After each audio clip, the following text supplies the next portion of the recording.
Beautiful song for our message today, which is connected by design.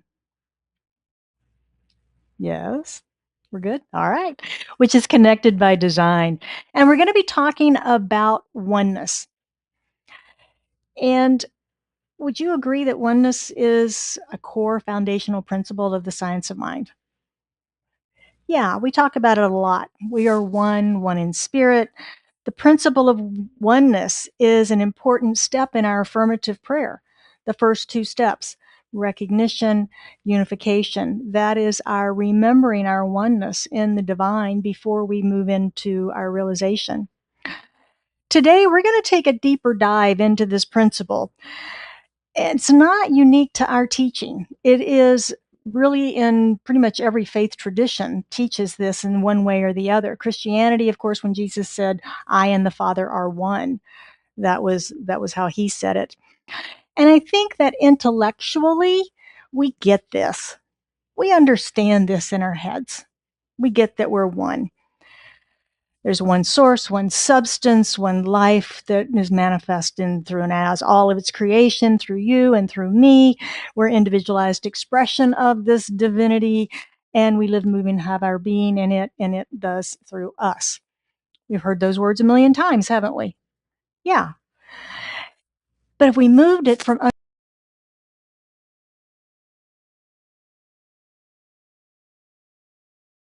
live from spirit, not looking for spirit. That's the distinction.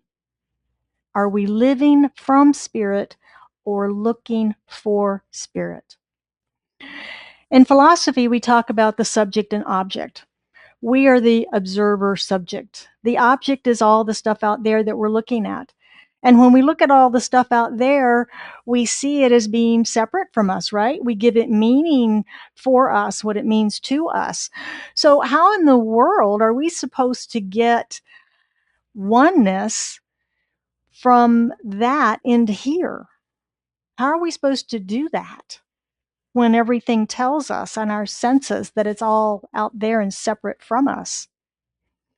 Well, Ernest Holmes flips this a bit when he says there is no outside. There is nothing outside. There is no outside. If God is infinite, where are you standing? You can't be outside of infinity. There's no cosmic waiting room. He goes on to say there is a great difference in believing God is within you or outside you. Would you agree? Yeah.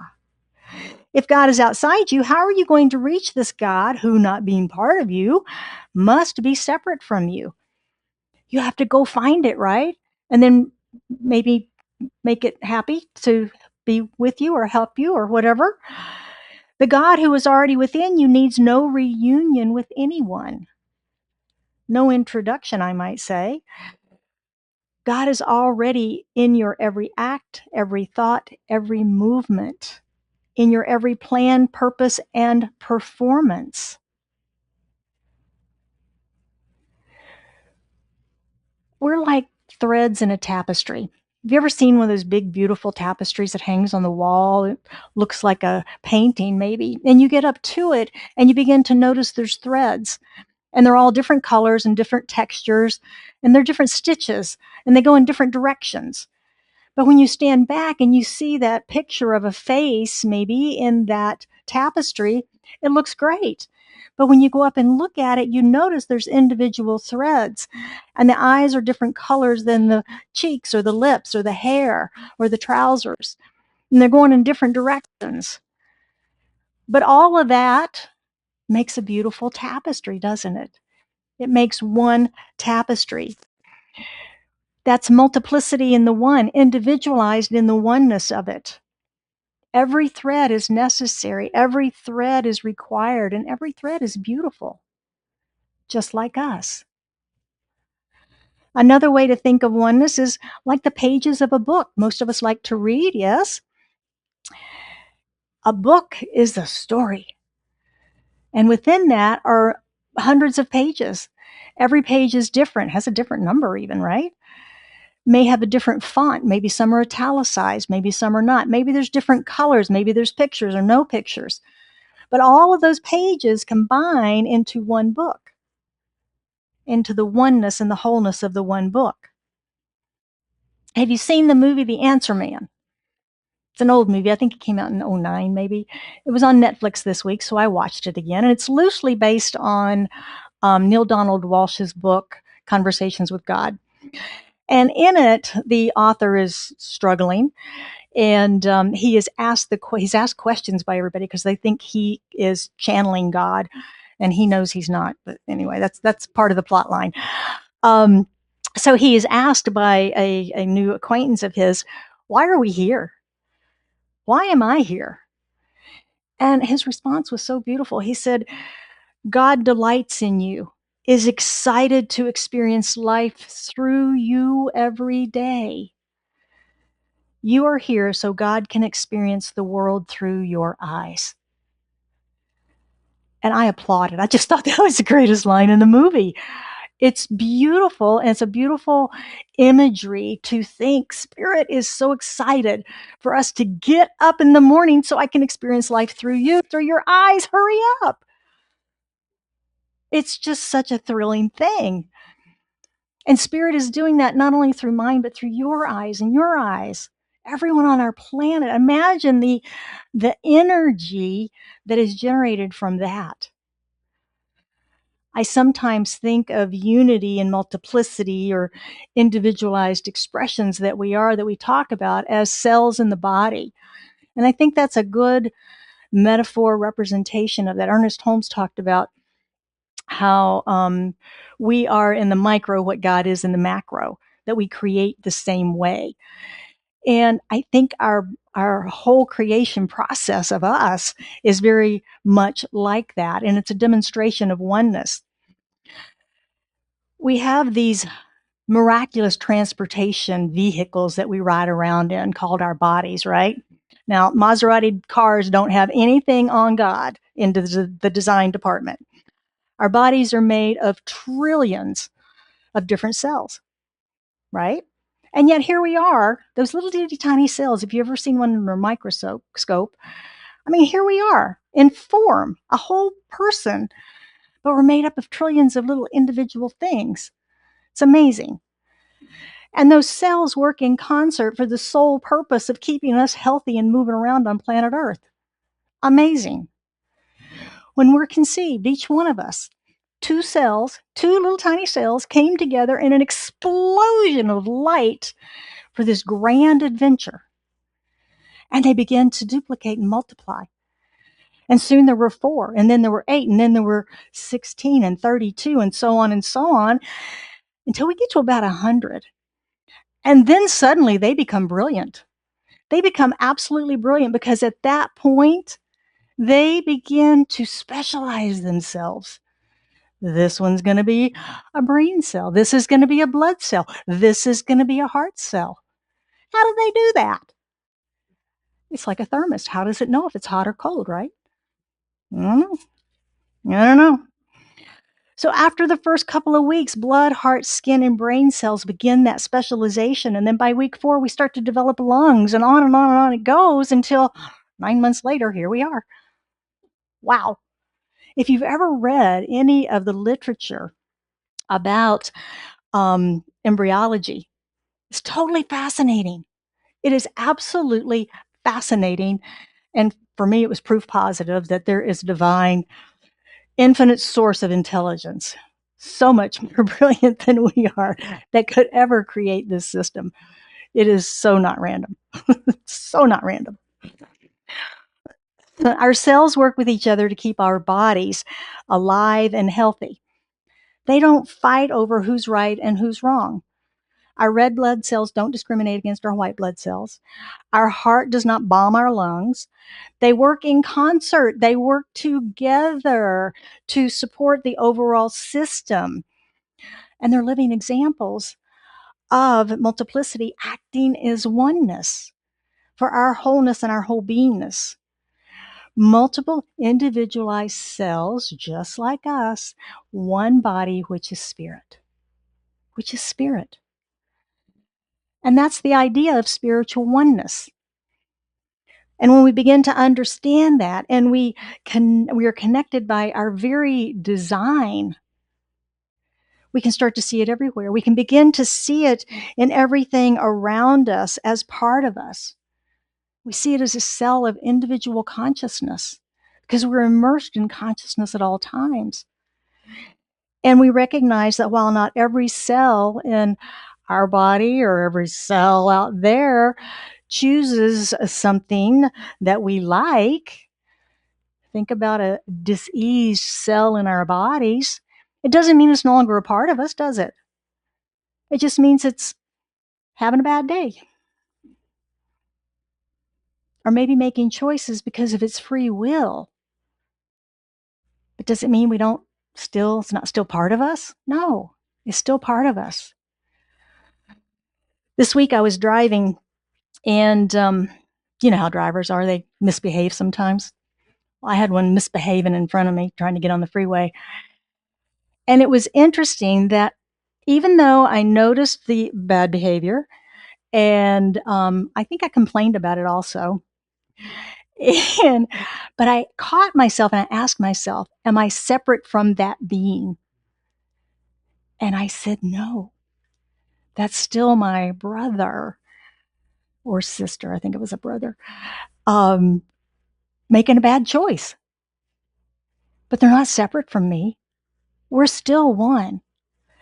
And I smiled at that. That made me happy to have that realization in that moment. I know it's because I've been working on this talk for weeks, but it was just very powerful to have that realization that I did not, even though I was upset by the behavior, I did not put them separate from me. I did not put them separate. You see, I've been working on this principle of oneness for a long time. I first heard about it when I came into Science of Mind over 25 years ago. And after a few classes and so forth, I began to get it intellectually, but I wasn't getting it inside. I wasn't feeling it.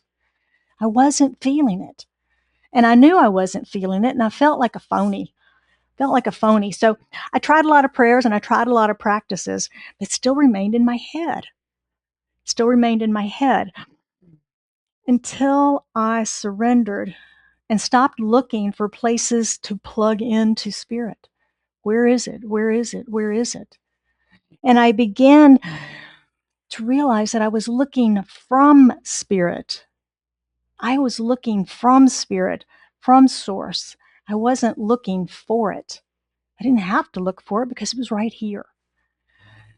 And that happened in my meditation practice, which is why I push meditation so diligently in our community, because there's such power in it. Now, one of those deep meditations was a deep meditation about releasing the body form. Last week in our meditation before service, we did the guided meditation where we were releasing our individual senses and watching them float away so that we could be present to the meditation. This one was longer and went further than that to release the entire body form, everything, guiding us into that until we were only experiencing what was left. Pure consciousness, the real me. The observer became the I am. It was very powerful. It was very powerful. But the problem is, a lot of us want to stand outside. We treat God like a vending machine. We want to stand outside of it and put our prayer coins and our affirmation coins in and wait for something to drop out of it. We need to climb inside the machine and just say what we want, because that's really where we live, is inside the machine. We sit in our meditation hoping to connect with spirit, find that plug-in to hear, see, or feel something. But oneness encompasses our mind. It's where we live from spirit, not searching for it inside ourselves or outside of ourselves. We are it, so there's no need to connect to it. It's like, you go in, you're looking for Wi-Fi signal. Where's the Wi-Fi signal? We are the Wi-Fi. We don't have to look for the signal. We are the Wi-Fi. And meditation is our time to slow down, to unplug from all of that distraction that's going on, and to relax into being and remembering the truth of who we are. It's sort of, remember the movie Cocoon, 80s? Cute movie. And how they were sneaking next door into the swimming pool to swim in the water because the water was restoring their life energy. Because on their planet, they were aliens to our planet, but on their planet, their recharge was through water. And so they snuck over there and they would just absorb all that life energy because they were being depleted here on planet Earth. Our restoration is through meditation. That's how we get our life force back from all of that that's pulling away from us every day, all day long. The headlines, the situations, the events, whatever. It's dragging us down, and we need to recharge and restore our life force energy through our meditation practice. This law of mind and spirit that we teach, it responds to us because it is us. We're not commanding some distant power to go do something. We're simply directing our own spiritual dominion that each one of us is born with. If you're feeling separate from God, or even feeling separate from the person next to you, you're not crazy. You're just trusting your senses. You're trusting your senses because that's what we are taught to do, is to trust those external senses. But spiritual mastery means that we look past the appearances, past our senses, to what is true. To what is true.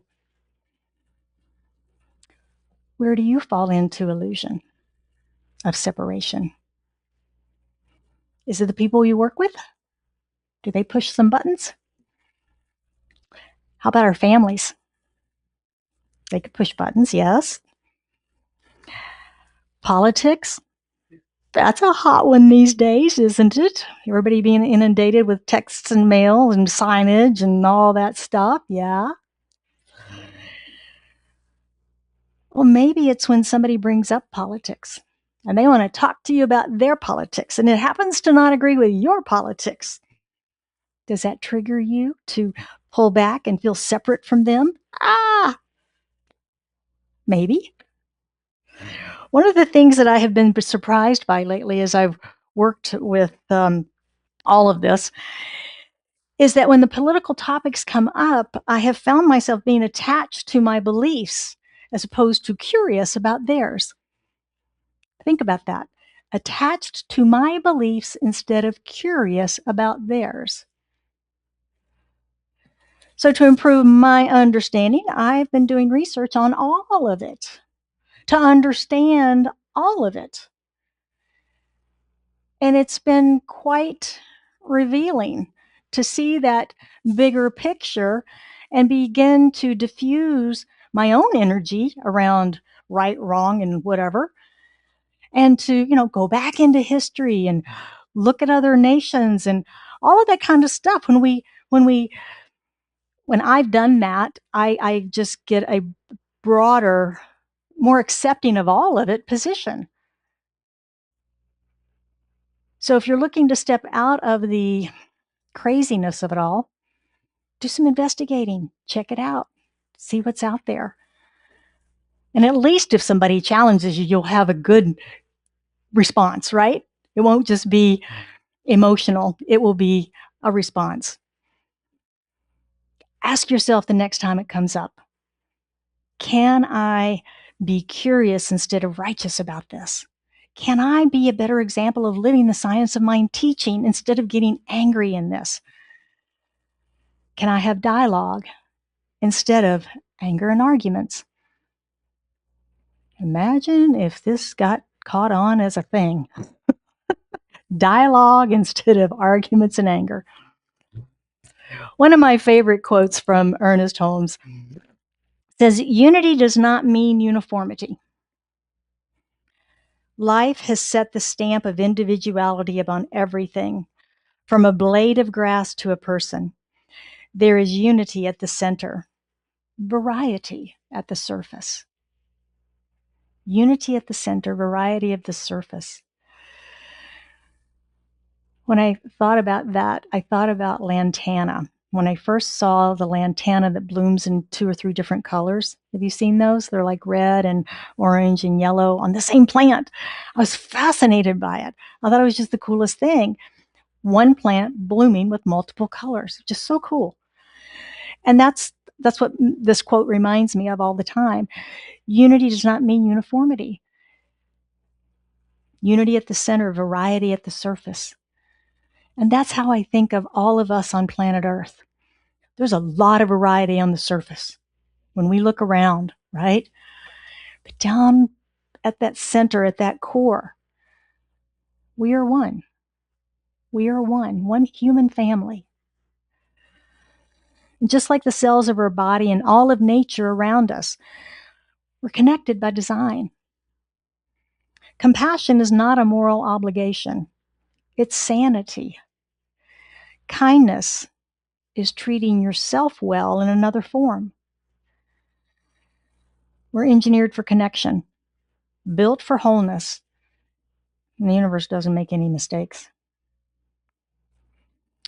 So this week I invite you to take down the walls of separation and claim your inherent abundance, health, and joy, because it is your birthright by design. Let's look at how we can practice these principles this week. We're going to do some breath work. Anybody done any breath work practices? Yeah. Our lungs are where the universe on the outside becomes the universe on the inside. And we'll use this practice as a starting point to experience oneness. The first thing is set your timer for 3 minutes twice a day. I'm going to do this practice 2 times a day. The first is we're going to do a box breath. Box breath is very common practice in a lot of traditions, as well as I think the military uses it. A lot of different practices use it because it's a way that calms our nervous system down, it calms our minds down. And you can use it in any situation where you're feeling stress or out of sorts. So we're going to start with box breathing to just settle ourselves.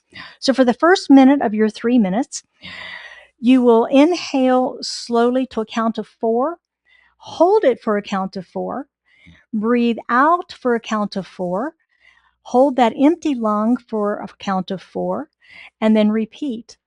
So inhale 4 and hold it 4, exhale 4 and hold that 4. And do that for about 1 minute. And notice how your body relaxes and centers. It also helps with going to sleep at night. It's another way that you can use this. So once you're calm and centered, then the next minute, every time you inhale, you will breathe in and visually imagine the air flowing in. And realize that this oxygen was just exhaled by the plants and the trees around us.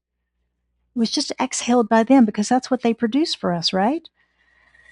Feel it crossing the boundary of your nose, coming in and going down through the body, into the lungs, filling the lungs, and then moving out into the bloodstream, to your heartbeat, to your cells, moving throughout. And then finally, the last minute, every time you exhale and breathe out, visualize your breath leaving the body to feed all of these plants and all of these trees and things around us. And mentally say, I am breathing the universe in. The universe is breathing me out. I am breathing the universe in. The universe is breathing me out. A nice, calm, peaceful kind of a practice for us this week. I invite you to try that a few times. In the science of mind, we live, move, and have our being in God. And it is a continuous, unbroken flow. We cannot separate from it because we are completely immersed in it. We can't pull away. And our breath is the perfect metaphor for that. You can't hold a single breath. We'll suffocate, right? We have to breathe in and out. It's a process that we constantly do, an unbroken cycle of giving and receiving.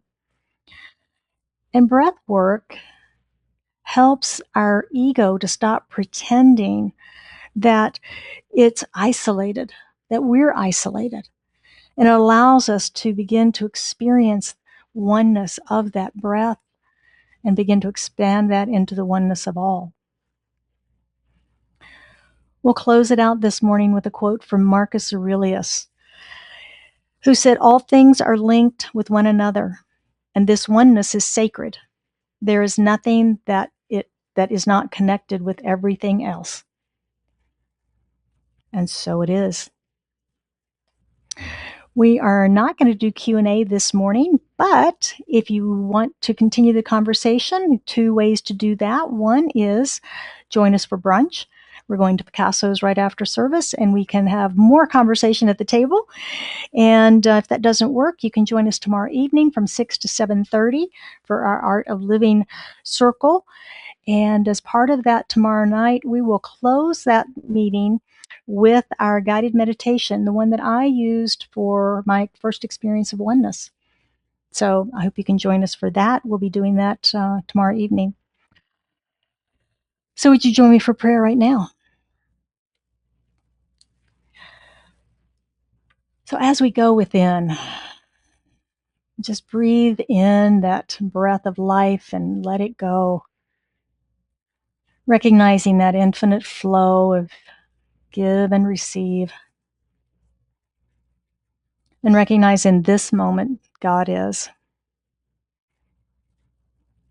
The one power, the one presence, the one life that is in, through, and as all, that is in, through, and as me, that is in, through, and as each one of us.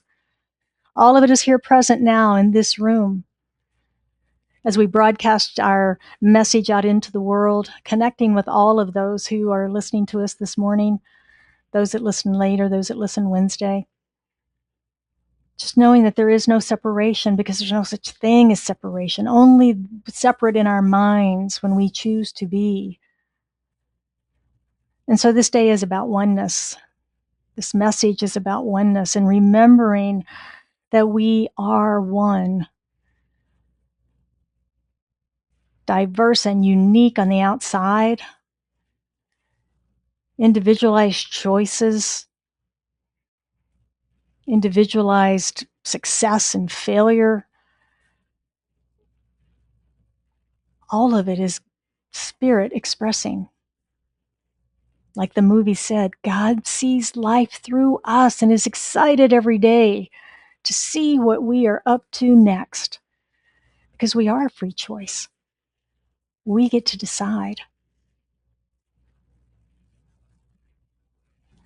And so I know that as we anchor and continue to anchor and go deeper into this oneness, into our meditation time, that we know God, that we build that relationship with the divine. And I know in this moment that for anyone that has anything on their heart today, as they lift it into the prayer, as they lift it into the consciousness of this room, that it's all healed and all made whole and that all is perfect and complete. That whatever question there is answered. Whatever needs to be healed is healed. And that prosperity and finances flow. And that love is abundantly expressed. And that there is just wholeness. And it is with gratitude that I release this prayer into the action and activity of law, knowing that it is already done. And we affirm that truth together by saying, and so it is.